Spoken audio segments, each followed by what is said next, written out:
Tapi ada cara yang lebih hebat. Anda di posisi itu, lawan pun mengakui memang Anda yang pantas ada di situ. Di perusahaan pengen jadi pimpinan yang ideal, ya semua mengakui, nggak ada yang nolak. Itu maqam mahmudah. Jalannya apa? Ternyata nggak pakai uang, nggak pakai koneksi-koneksi yang tidak jelas. Dan sudah hukum kalau ayah berbuat maksiat, itu anak istri pasti kena. Itu udah hukum. Makanya saya mohon deh, ya para ayah itu kalau mencari nafkah cari yang benar. Ini yang paling dahsyat nih. Dibimbing kita sampai ke posisi terbaik di apapun itu. Jadi ayah terbaik, ibu terbaik. Ya, jadi karyawan strategis, di militer terbaik. Terbaik tuh gini, di tempat terbaik yang memuliakan tuh makom namanya. Makanya kuburan sering disebut makam kan? Ya kan? Maksudnya apa? Maksudnya Anda selama hidup berkaryalah yang baik, ibadah yang benar, sehingga Anda wafat pun terhormat. Ya, kata makom itu pertama kali di Al-Baqarah ayat 125, makom Ibrahim. Ya. Ketika Allah sampaikan dalam Al-Qur'an, didapatkan di situ makom Ibrahim, wa idz ja'alnal baita matsabatan lin-nasi wa amna wattakhidhu min maqami Ibrahim. Makanya kalau kita tawaf, itu dari mulai Hajar Aswad kan sampingnya dekat sekitar 5 meter ada makom Ibrahim kan? Itu tapak kaki pertama beliau meninggikan pondasi Ka'bah dan di situ diabadikan kemuliaannya sampai beliau wafat. Dikenal sampai sekarang. Ya, setelah sekian abad. Jadi kalau kita ingin terhormat dan masih dikenang sampai kapanpun, itu makom namanya. Tapi ada cara yang lebih hebat. Anda di posisi itu, lawan pun mengakui memang Anda yang pantas ada di situ. Itu namanya maqam mahmudah. Maqam mahmudah. Siapa yang bikin urutan 100 tokoh paling berpengaruh di dunia? Siapa? Saya tanya, yang nulis siapa namanya? 100.000? 200.000? Dia cari langsung di Google tuh. Lambat mas, waktu habis. Michael Chart. Dia yang nulis, maaf ya. Urutan pertamanya siapa? Muhammad SAW. Yang nulis itu muslim atau bukan? Kok bisa tergerak hatinya untuk menempatkan seorang nabi muslim di tempat pertama? Saya tanya begini, kenal Abu Jahal nggak? Ya Allah, makin siang nih nggak fokus nih. Saya kira cuma di Bengkali saja yang kenal Abu Jahal, sini kenal juga. Baik, Abu Jahal itu, apakah orang ini tidak kenal Nabi? Kenal. Orang ini tahu, kalau saya sebut orang ini berarti kurang bagus ya. Kalau saya sebut beliau berarti baik ya. Abu Bakar saya sebut beliau, Abu Jahal orang ini. Maksudnya Abu Jahal. Apakah orang ini tidak tahu kalau Nabi itu mulia? Nabi unggul. Nabi hebat kan? Jadi mengakui sebetulnya Nabi unggul. Dan gulat dengan Nabi itu dalam olahraga kalah. Dia tahu Nabi itu kuat. Ya. Di dalam cinta juga tahu Nabi paling unggul. Abu Jahal melamar Sayyidah Khadijah ditolak, Nabi nggak lamar, Sayyidah Khadijah minta dilamarin. Ya. Dari sejak itulah dia nggak mau tahu semua yang dari Nabi, pokoknya semua harus jelek. Walaupun dia tahu itu baik. Nggak kenal, sampai nggak menanamkan pada dirinya nggak ingin kenal kebaikan Nabi. Nggak ingin kenal pada sesuatu, itu jahlun namanya. Jadi kalau ada mbahnya yang paling bodoh, yang nggak pengen tahu, itu Abu Jahal namanya. Maka sejak saat itu orang ini disebut dengan Abu Jahal. Tapi Abu Jahal pun itu meyakini kebenaran, kekuatan Nabi, cuman karena iri saja. Gitu. Tapi dia nggak bisa nolak. Menilai seseorang di tempat terbaik yang kita nggak bisa nolak dan mengakui memang dia orang yang terbaik, itu namanya maqam mahmudah. Tahukah Anda? Jalan untuk mencapai maqam mahmudah itu nggak akan mungkin kita dapatkan kecuali mendekati yang punya semua maqam, yaitu Allah Subhanahu wa taala. Dan jalannya lewat sholat. Itu lewat sholat. Tapi karena ini levelnya istimewa, tingkat tertinggi, ya prajurit pengen jadi komandan terhebat yang diakui, nggak ada orang nyoal. Di kepolisian pengen jadi pimpinan yang baik dan semua mengakui sehingga nggak ada yang nyoal. Di perusahaan pengen jadi pimpinan yang ideal, ya semua mengakui, nggak ada yang nolak. Itu maqam mahmudah. Jalannya apa? Ternyata nggak pakai uang, Nggak pakai koneksi-koneksi yang tidak jelas. Koneksinya dibangun dengan Allah sehingga Allah melembutkan hati semua orang itu untuk menetapkan dia yang terbaik. Sholat. Karena levelnya tinggi, dinaikkan dari sekedar sholat fardu. Ditempatkan di waktu yang tidak biasa. Butuh pengorbanan, butuh perjuangan. Namanya tahajud. Turunlah Quran surah ke-17 ayat 79 sampai 81 itu. Quran surah 17 ayat 79 sampai 81. Ini poinnya. Wa minal laili fatahajjad bihi nafilatan laka asa ay yab'athaka rabbuka maqaman. Ini kan terjadi keanehan kan, ironinya. Anda pengen sukses, pengen tertinggi, Anda tahu Allah penentunya, Anda tahu Allah yang punya rizki, Allah punya kekuasaan, tapi Anda nggak mendekati Allah. Terus yang dipakai cara-cara salah, kenapa harus korupsi? Kenapa harus nyogok? Kalau SK-nya nggak Allah tetapkan, nggak akan turun juga. Dan sudah hukum, kalau ayah berbuat maksiat, itu anak istri pasti kena. Itu udah hukum. Makanya saya mohon deh, ya para ayah itu kalau mencari nafkah, cari yang benar. Kasihan anak Anda yang di SD. Harus berhenti sekolah. Maaf, bukan anak Anda, maksudnya anak orang lah. Kenapa harus korupsi? Maka ketika ada tawaran sogokan yang nggak bagus, tuh yang dibayangkan tuh itu bukan cuma proyek jalan dapat uang banyak, tuh anak-anak tuh bahaya. Ke sekolah disebut anak koruptor, sedih. Istri nggak sanggup keluar belanja. Tuh pikirkan, itu sudah hukum. Sudah hukum. Anak juga begitu. Kalau mau berperilaku, ingat orang tua. Sebab ketika tidak baik, orang tua pasti kena. Anak di sekolah berantem, yang dipanggil siapa? Orang tuanya. Itu selalu terikat. Di rumah tangga itu selalu begitu. Karena nafas itu terikat. Semua saling mengikat. Babnya itu jelas. Nah, balik ke sini. Kalau ingin tingkat yang tertinggi, dekati pemiliknya Allah ini. Makanya tuh harus punya itu. Itu ringan kalau sudah punya itu tuh. Allah, saya punya Allah. Saya mau apa? Takut hidup. Nabi ditodong pakai pedang. Siapa yang menyelamatkan Muhammad sekarang? Ringan Nabi jawab, Allah. Jatuh pedang tuh. Dibalik, kamu siapa yang menyelamatkan kamu? Bingung.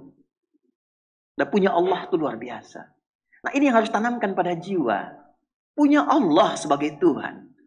Kalau sudah dekat, kenal, baik dengan itu, akses mudah semua. Dan yang paling indah itu apa? Menerima apa yang Allah tetapkan. Hari ini nggak dapat, alhamdulillah. Saya masih dikasih jalan. Alhamdulillah, besok belum dapat. Ada akumulasi, paham. Paham. Nah, itu nggak mungkin bisa dapat rasa itu. Salah satunya, ikhtiarnya apa? Ini tahajud. Dan hebatnya, kenapa sholatnya disebut tahajud? Tidak disebut sholat hajat. Ada hajat, ada tahajud. Beda. Hajatun, hajada, hajadun. Ada tahajjada, ya tahajat, tahajud. Beda. Tahajud. Tunggu situ aja. Ini sengaja nggak saya hapus nih. Mana staf saya? Oh. Foto nih ya. Saya hafal insya Allah. Tenang. Tahajud.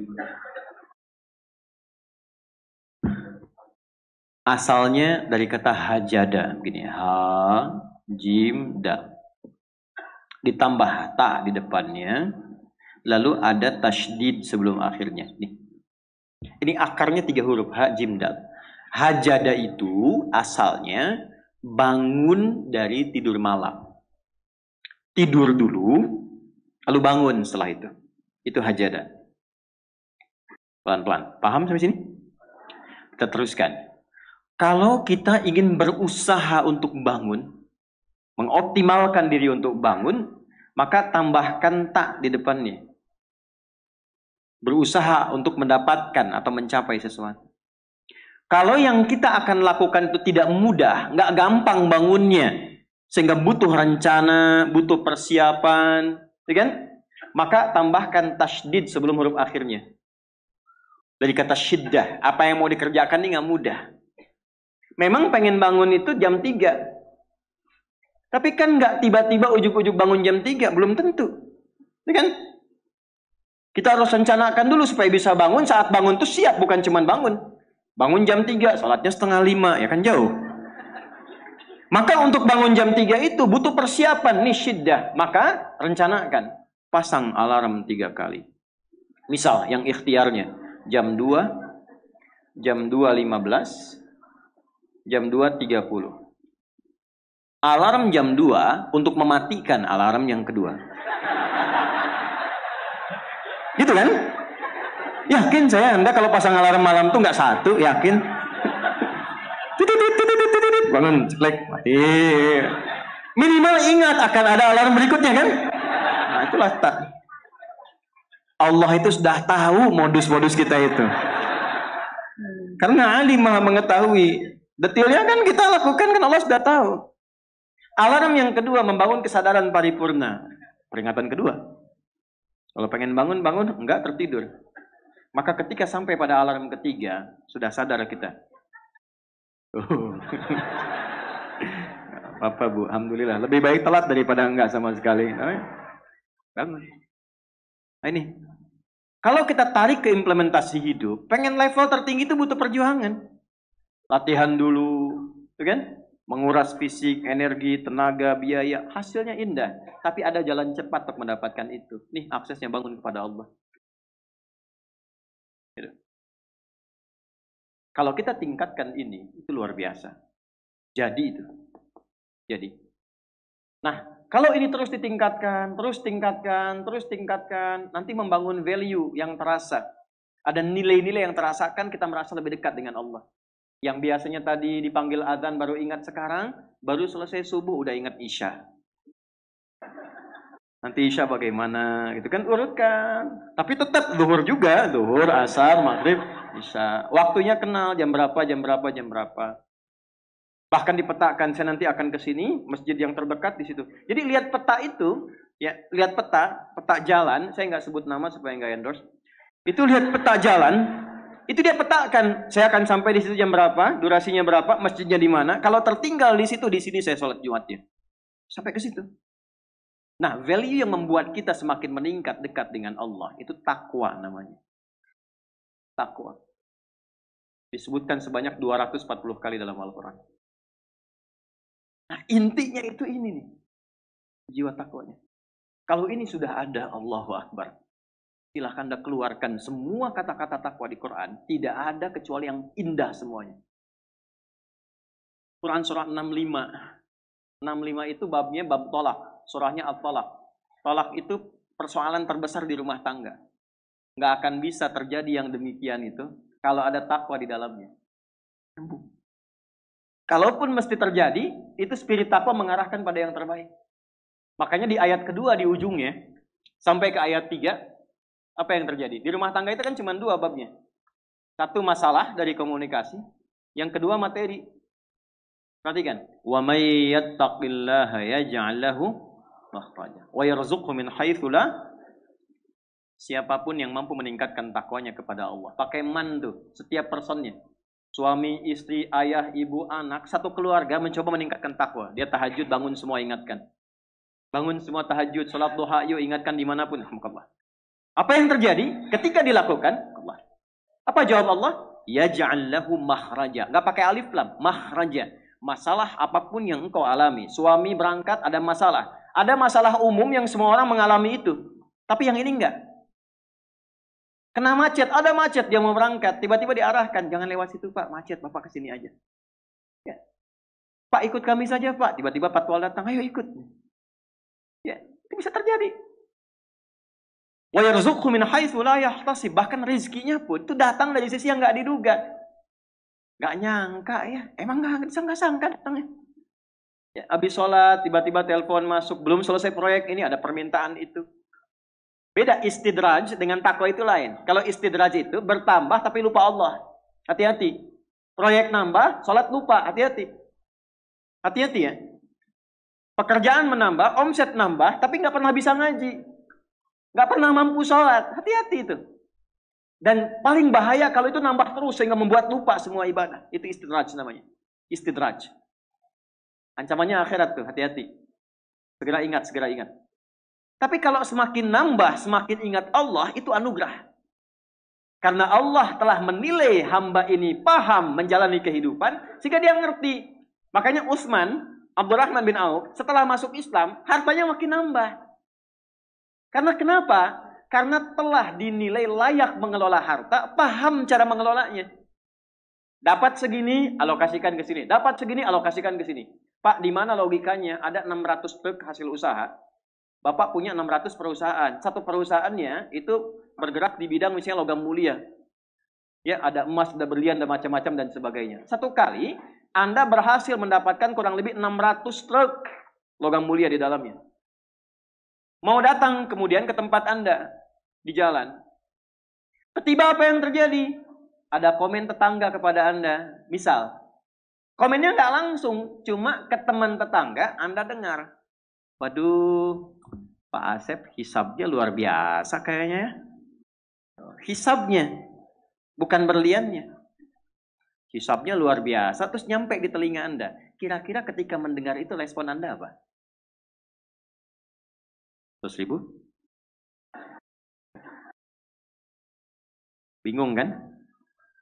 Bingung. Lihat Abdurrahman bin Auf, jazakallahu khair.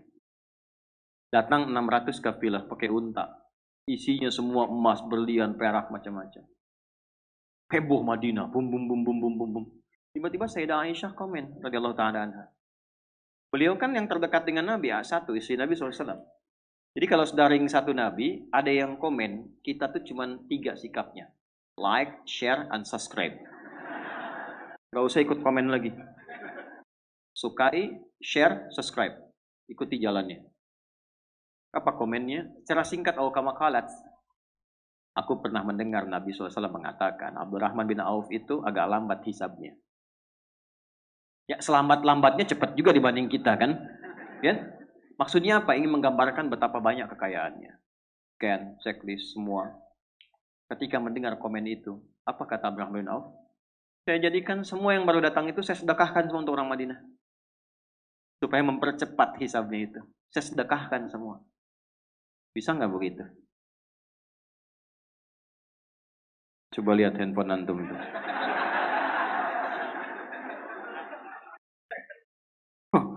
Hisabnya luar biasa nih.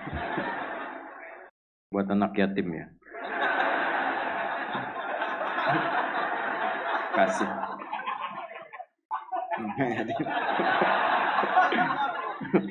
Antum yatim itu kalau belum balik. Ini udah bisa nyari sendiri. Dari perjalanan yatim tuh butuh perhatian. Banyak di luar anak-anak yang masih butuh perhatian. Yatim ya. Nah, mudah. Nah, itu yang maksud saya katakan itu nggak mudah. Tapi kalau kita diberikan anugerah oleh Allah, pandai mengelola sesuatu sesuai dengan kehendak Allah, ini kasih semua. Ilmu dikasih. Ya, kalau ingin percepatan pengetahuan, teman-teman yang masih belajar di kampus dan sebagainya, saya kasih rahasia ya, dan ini saya praktekkan. Saya sejak khususnya, saya ditalakikan doa oleh ibunda kami, tapi saya optimalkan prakteknya saat di pesantren. Ini rahasia di antara kita saja ya, saya kasih tahu nih. Dari Quran.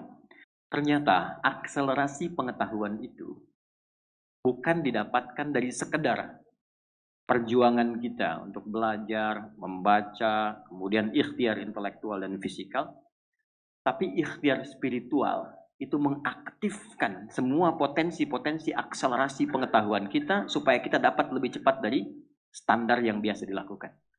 Itu ada rumusnya di Quran surah kedua Al-Baqarah. Di akhir ayat 282. Ibu kalau mau juga bapak untuk anak-anak cucu-cucunya boleh. Lihat ujung ayatnya, paling kiri sebelah bawah, langsung lihat ke ujung. Quran surah kedua Al-Baqarah di akhir ayat 282. Wattaqullah wa yu'allimukumullah. Wattaqullah, tingkatkan takwamu kepada Allah. Bangun akses dengan Allah. Yang maha punya pengetahuan siapa? Allah. Karena itu disebut alim kan? Ya kan? Kalau kita aksesnya kuat, wa yu'allimukumullah, Allah langsung yang mengajarkan kepada kita bahan-bahan pengetahuan itu. Bukan nggak belajar, bukan, tetap belajar. Tapi yang terjadi apa? Ketika dalam belajar itu tahajudnya meningkat, duhanya meningkat, rawatibnya meningkat, Allahu Akbar. Dan dilakukan karena Allah, bukan karena pengetahuannya. Lillah. Itu baru dengar satu kalimat, kita paham arahnya mau kemana. Dan belajar apapun cepat. Itu yang terjadi. Imam Al-Bukhari dengan ingatan yang kuat tadi, jangan dikira itu hampa begitu saja, belajar dapat, tidak. Itu dari mulai ayah ibunya. Ya, bahkan nanti saat lahir, kedua tahun ayahnya meninggal dunia, ibunya single parent, tapi ibunya nggak berhenti mendekati Allah. Usia 4 tahun matanya buta. Buka Fathul Bari itu, jilid pertama. Itu buta Al-Bukhari itu matanya. Dan butanya permanen. Permanen, medis mengatakan nggak mungkin. Apa yang terjadi? Ibunya tidak putus mendekati Allah. Beliau punya mihrab, mihrab, tempat khusus untuk bermohon. Walaupun sehamparan sejadah. Itu Allahu Akbar. Ini kisah nyata. Salatnya, doanya, sujudnya. Dan Allah ganti penglihatan yang tak tampak di fisik itu dengan tajamnya mata hati. Al-Bukhari punya keunggulan. Dari amaliyah ibundanya asalnya, mengalir kepada anaknya, itu kalau diperdengarkan apapun seketika langsung ingat dan sulit lupa. Al-Bukhari. Langsung ingat. Dan tidak cukup sampai di situ. Begitu berangkat kemudian ke Kutab, tempat belajar Quran pertama, usia masih kecil, belum balik, sekitar 4-5 tahun. Dituntun oleh asisten rumah tangganya, itu sampai ke tempat belajar, yang lain senior, beliau masih kecil sendiri. Gurunya membacakan surat Kahf, syekhnya. Begitu selesai, iseng nanya, man hafidh, siapa yang sudah hafal? Itu anak kecil yang tak melihat pandangannya, kata orang disebut dengan buta, dia angkat tangannya mengatakan, hafidhtu an dhahril qalbi. Saya sudah hafal, Syekh, dalam kepala saya, bahkan dalam hati saya. An dhahril qalbi. Jadi hafalan yang benar itu hafal di dalam kepala. Hafal di luar kepala, belum hafal. Sudah hafal Ustaz di luar kepala, oh belum hafal. Hafidhtu an dhahril qalbi. Di tes maju, ta'ala ya Bu Nay datang. Begitu maju ke depan, maaf, bukan sekedar hafal. Tajwidnya, mahrajnya, sifat hurufnya sama persis dengan syekhnya. Maka syekhnya berkata, minal an aw kama qala tadrusul hadis. Nah, mulai sekarang engkau belajar hadis ya. Karena Quran itu Allah jamin langsung mudah dihafal, gampang sekali. Ya, Quran surah 54 ayat 17, 22, 32, 44 kali Allah sebutkan, walaqad yassarnal Qur'ana lidzikri fahal mim. Aku telah jadikan Quran mudah dihafal. Adakah di antara Anda tertantang untuk menghafalkannya? Gampang, tapi hadis gak ada. Itu saking senangnya pulang ke rumah. Digandeng oleh asistennya, yang langsung dipanggil ibunya. Umi. Ya, datang. Kada. Tadi saya dipanggil Syekh. Saya diminta begini, saya sampaikan. Oh, Syekh mengatakan begini, Umi. Kamu sekarang belajar hadis ya? Umi, mulai hari ini saya pengen belajar hadis. Ibunya tersentuh dalam jiwanya, tapi melihat seakan ada keterbatasan di anaknya. Beliau katakan, "Aw kama qalat ya bunayya, iktafi bil Qur'an tsumma hadis." Aw kama qalat. Nah, Quran dulu ya, setelah selesai baru hadis. Maksudnya supaya nggak banyak beban. Tapi anaknya pun hormat pada ibu, tapi yakin dengan perkataan gurunya. Ta'zimnya. La ya ummi, Quran oke, tapi hadis pun saya akan pelajari. Uridul hadis. Maka dia meraba jalan ke tempatnya, ke kamarnya. Ibunya melihat itu, harunya muncul. Nah ini poinnya. Dia dekati Allah, masuk ke mihrabnya. Alladzina yadhkuruna Allaha qiyaman wa qu'udan wa 'ala junubihim. Dia masuk ke mihrabnya, ibunya sholat. Dalam sholat itu ditumpahkan dalam sujudnya mohon kepada Allah. Untuk dibuka kembali pandangan Al-Bukhari. Nama asli Al-Bukhari itu namanya Muhammad. Bapaknya Ismail, kakeknya Ibrahim.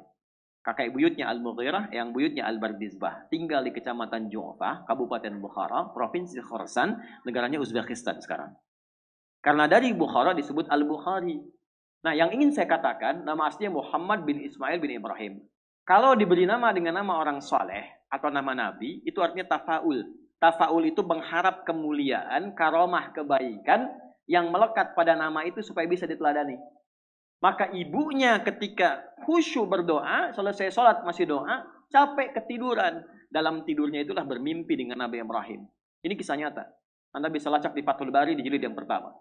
Kata Nabi Ibrahim disampaikan, anak Anda dapat kabar gembira akan melihat kembali. Itu Al-Bukhari saat ibunya sedang bermohon dalam sholat berdoa, ya al-basir ya alladhi ala kulli syai'in qadir a'id ba'id basirat tabni, ya Allah yang maha menatap dengan tajam, mohon ya Allah dengan segala kuasamu kembalikan penglihatan anakku. Al-Bukhari sedang mengulang surat Qaf tadi. Sehingga tibalah di ayat 21 dengan sampai ke 22-nya.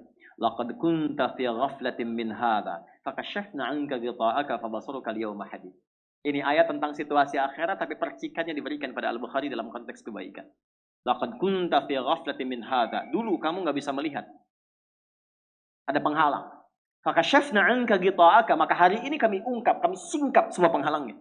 Wabasaruka al-yawma hadid, maka pandanganmu sekarang akan menatap dengan tajam. Begitu sampai di ayat itu kaget, lompat, bisa lihat lagi.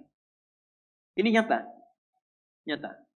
Begitu bisa lihat kaget, langsung keluar, kencang, lari, didapati kamar ibunya, langsung disampaikan, Ummi, laqad ra'aitu, ibu saya bisa lihat lagi sekarang. Ibunya kaget, bangun, belum percaya, mengatakan, rubbama ra'aita biqalbik, mungkin Ananda melihat dengan hatimu. La bal bi'aini. Enggak, ini mata saya bisa lihat. Ibu aja begini, ibu pakai ini.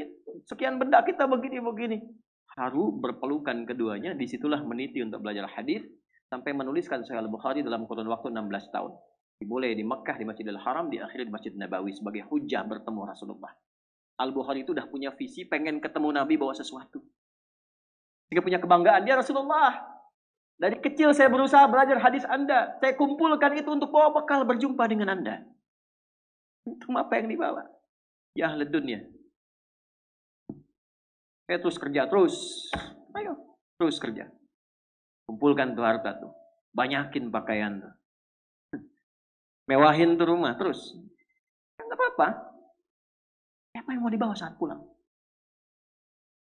Ketemu Nabi itu modalnya apa? Orang tuh udah bawa amalan, yang bawa sholawat. Ya. Ada yang bawa sunnah, walaupun cuma sunnah makan, tapi dia siapkan untuk kebanggaan ketemu Rasulullah. Kita apa yang mau kita siapkan? Nah, minimal rubah visi hidup itu. Kenal Allah dulu. Kenali Allah. Maka mulai dengan pendekatan zikir dulu. Sholat tuh optimal. Jangan langsung tinggikan tahajud, duha, tidak. Yang 5 waktu perbaiki dulu. Minimal nggak telat dulu. Heran kadang-kadang kok bisa orang meninggalkan Jumat untuk sekedar dapat dunia. Yang itu udah diatur. Bahkan nggak Jumatan cuma untuk jaga toko. Dan kalaupun itu nggak dilakukan, tetap dia Jumat dapat juga. Nah itu ilmu tadi. Ilmu. Saya coba itu Bang. Coba lihat. Itu kan mahal. Imam Syafi'i dulu ibunya begitu. Bangun ketakwaan. Imam Ahmad tuh begitu. Imam Ahmad tuh hafal 1 juta hadis. Itu kehilangan ayah. Ibunya single parent Pak. Jangan dikira. Panasin air malam. Supaya anaknya tahajud. Udah dipanasin, diangetin, terus diwudukan. Imam Ahmad kecil. Digendong, disimpan di halaqah masyayikh. Setelah selesai digendong lagi balik. Sekarang.